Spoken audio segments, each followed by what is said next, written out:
Chapter 10. Science and the Savages. A permanent disadvantage of the study of folklore and kindred subjects is that the man of science can hardly be in the nature of things, very frequently a man of the world. He is a student of nature, he is scarcely ever a student of human nature. And even where this difficulty is overcome, and he is in some sense a student of human nature, this is only a very faint beginning of the painful progress towards being human. For the study of primitive race and religion stands apart in one important respect from all, or nearly all, the ordinary scientific studies. A man can understand astronomy only by being an astronomer, he can understand entomology only by being an entomologist, or, perhaps, an insect, but he can understand a great deal of anthropology merely by being a man. He is himself the animal which he studies. Hence arises the fact which strikes the eye everywhere in the records of ethnology and folklore, the fact that the same frigid and detached spirit which leads to success in the study of astronomy or botany leads to disaster in the study of mythology or human origins. It is necessary to cease to be a man in order to do justice to a microbe. It is not necessary to cease to be a man in order to do justice to men. That same suppression of sympathies, that same waving away of intuitions or guesswork which make a man preternaturally clever in dealing with the stomach of a spider, will make him preternaturally stupid in dealing with the heart of man. He is making himself inhuman in order to understand humanity. An ignorance of the other world is boasted by many men of science, but in this matter their defect arises, not from ignorance of the other world, but from ignorance of this world. For the secrets about which anthropologists concern themselves can be best learnt, not from books or voyages, but from the ordinary commerce of man with man. The secret of why some savage tribe worships monkeys, or the moon, is not to be found even by travelling among those savages, and taking down their answers in a notebook, although the cleverest man may pursue this course. The answer to the riddle is in England, it is in London, nay, it is in his own heart. When a man has discovered why men in Bond Street wear black hats, he will at the same moment have discovered why men in Timbuktu wear red feathers. The mystery in the heart of some savage war dance should not be studied in books of scientific travel, it should be studied at a subscription ball. If a man desires to find out the origins of religions, let him not go to the Sandwich Islands, let him go to church. If a man wishes to know the origin of human society, to know what society, philosophically speaking, really is, let him not go into the British Museum, let him go into society. This total misunderstanding of the real nature of ceremonial gives rise to the most awkward and dehumanized versions of the conduct of men in rude lands or ages. The man of science, not realizing that ceremonial is essentially a thing which is done without a reason, has to find a reason for every sort of ceremonial, and as might be supposed, the reason is generally a very absurd one. Absurd because it originates not in the simple mind of the barbarian, but in the sophisticated mind of the professor. The teamed man will say, for instance, the natives of Mumbo-Jumbo land believe that the dead man can eat, and will require food upon his journey to the other world. This is attested by the fact that they place food in the grave, and that any family not complying with this rite is the object of the anger of the priests and the tribe. To any one acquainted with humanity, this way of talking is topsy-turvy. It is like saying, the English in the 20th century believed that a dead man could smell. This is attested by the fact that they always covered his grave with lilies, violets, or other flowers. Some priestly and tribal terrors were evidently attached to the neglect of this action, as we have records of several old ladies, who were very much disturbed in mind because their wreaths had not arrived in time for the funeral. It may be of course that savages put food with a dead man because they think that a dead man can eat, or weapons with a dead man because they think that a dead man can fight. But personally I do not believe that they think anything of the kind. I believe they put food or weapons on the dead for the same reason that we put flowers, because it is an exceedingly natural and obvious thing to do.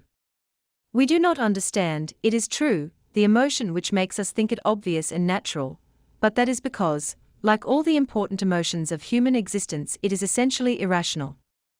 We do not understand the savage for the same reason that the savage does not understand himself. And the savage does not understand himself for the same reason that we do not understand ourselves either. The obvious truth is that the moment any matter has passed through the human mind, it is finally and forever spoilt for all purposes of science. It has become a thing incurably mysterious and infinite. This mortal has put on immortality. Even what we call our material desires are spiritual, because they are human. Science can analyze a pork chop and say how much of it is phosphorus and how much is protein, but science cannot analyze any man's wish for a pork chop and say how much of it is hunger, how much custom, how much nervous fancy, how much a haunting love of the beautiful. The man's desire for the pork chop remains literally as mystical and ethereal as his desire for heaven. All attempts, therefore, at a science of any human things, at a science of history, a science of folklore, a science of sociology, are by their nature not merely hopeless, but crazy. You can no more be certain in economic history that a man's desire for money was merely a desire for money than you can be certain in hagiology that a saint's desire for God was merely a desire for God. And this kind of vagueness in the primary phenomena of the study is an absolutely final blow to anything in the nature of a science. Men can construct a science with very few instruments, or with very plain instruments, but no one on earth could construct a science with unreliable instruments.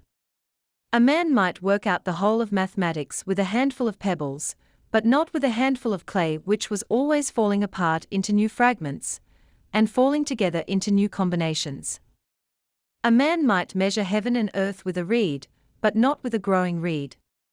As one of the enormous follies of folklore, let us take the case of the transmigration of stories, and the alleged unity of their source. Story after story the scientific mythologists have cut out of its place in history, and pinned side by side with similar stories in their museum of fables. The process is industrious, it is fascinating, and the whole of it rests on one of the plainest fallacies in the world. That a story has been told all over the place at some time or other, not only does not prove that it never really happened, it does not even faintly indicate, or make slightly more probable that it never happened. That a large number of fishermen have falsely asserted that they have caught a pike 2 feet long, does not in the least affect the question of whether any one ever really did so.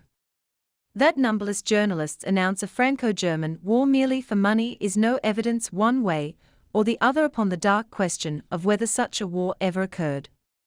Doubtless in a few hundred years the innumerable Franco-German wars that did not happen will have cleared the scientific mind of any belief in the legendary War of 70 which did. But that will be because if folklore students remain at all, their nature will be unchanged, and their services to folklore will be still as they are at present, greater than they know. For in truth these men do something far more godlike than studying legends, they create them. There are 2 kinds of stories which the scientists say cannot be true, because everybody tells them. The first class consists of the stories which are told everywhere, because they are somewhat odd or clever. There is nothing in the world to prevent their having happened to somebody as an adventure any more than there is anything to prevent their having occurred, as they certainly did occur, to somebody as an idea. But they are not likely to have happened to many people. The second class of their myths consist of the stories that are told everywhere for the simple reason that they happen everywhere. Of the first class, for instance, we might take such an example as the story of William Tell, now generally ranked among legends upon the sole ground that it is found in the tales of other peoples. Now, it is obvious that this was told everywhere because whether true or fictitious it is what is called a good story, it is odd, exciting, and it has a climax.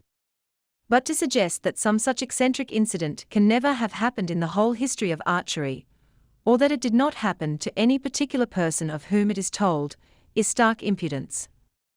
The idea of shooting at a mark attached to some valuable or beloved person is an idea doubtless that might easily have occurred to any inventive poet.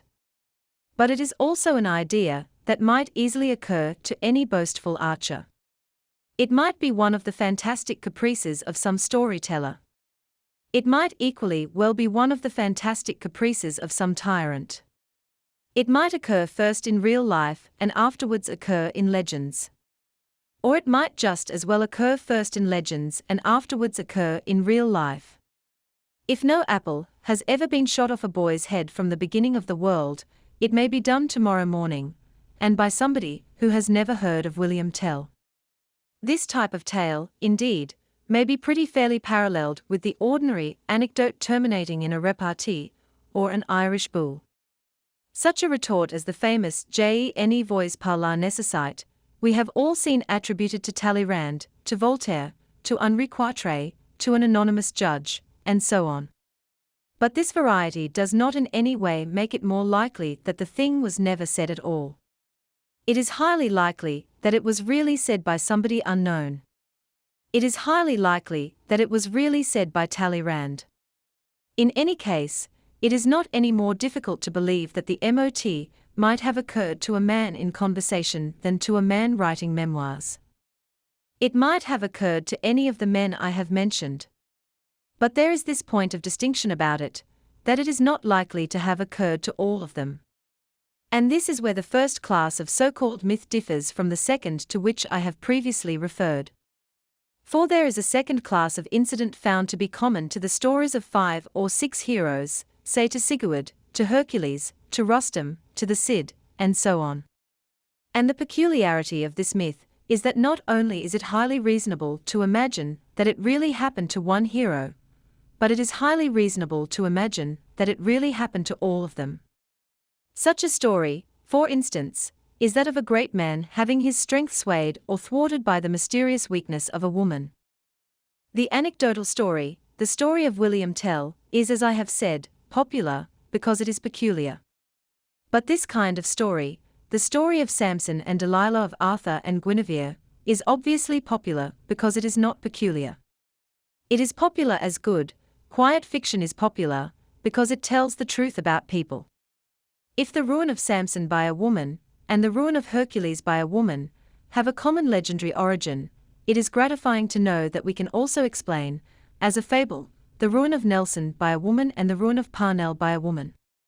And, indeed, I have no doubt whatever that, some centuries hence, the students of folklore will refuse altogether to believe that Elizabeth Barrett eloped with Robert Browning, and will prove their point up to the hilt by the unquestionable fact that the whole fiction of the period was full of such elopements from end to end. Possibly the most pathetic of all the delusions of the modern students of primitive belief is the notion they have about the thing they call anthropomorphism. They believe that primitive men attributed phenomena to a god in human form in order to explain them, because his mind in its sullen limitation could not reach any further than his own clownish existence. The thunder was called the voice of a man, the lightning the eyes of a man, because by this explanation they were made more reasonable and comfortable. The final cure for all this kind of philosophy is to walk down a lane at night.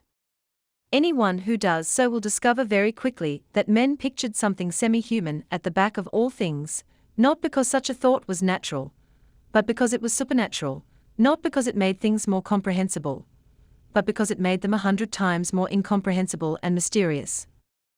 For a man walking down a lane at night can see the conspicuous fact that as long as nature keeps to her own course, she has no power with us at all.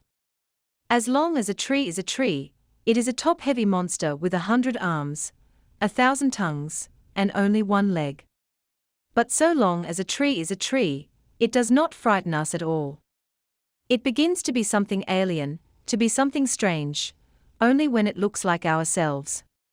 When a tree really looks like a man, our knees knock under us.